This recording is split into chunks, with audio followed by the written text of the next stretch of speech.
Việt Việt Việt tên ta dòng hiền tốt na anh xin.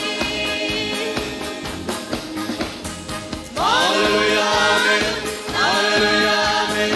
Ôi ma thăng trà, Ô ta xin amin thiêng chữ thăng trà.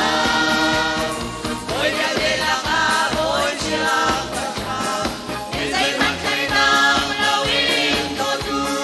Sang cao lên thăng ca chính xin ô xin. Ôi ma thà em.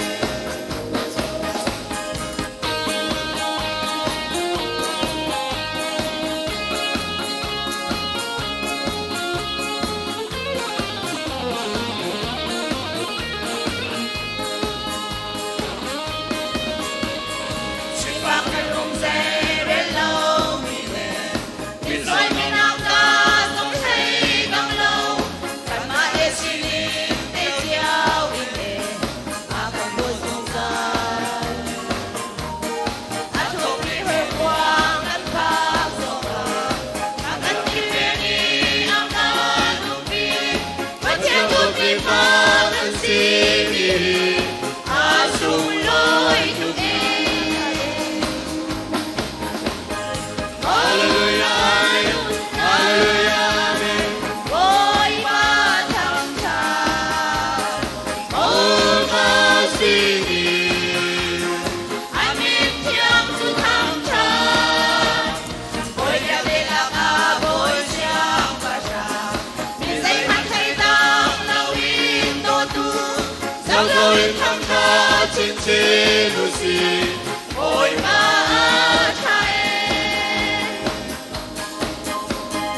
Niềm vui càng ngày lâu gian nan niềm vui. Càng ban san gian akan bom tu. Càng nghe chia theo san song akan mai. Khi akan thôn tu.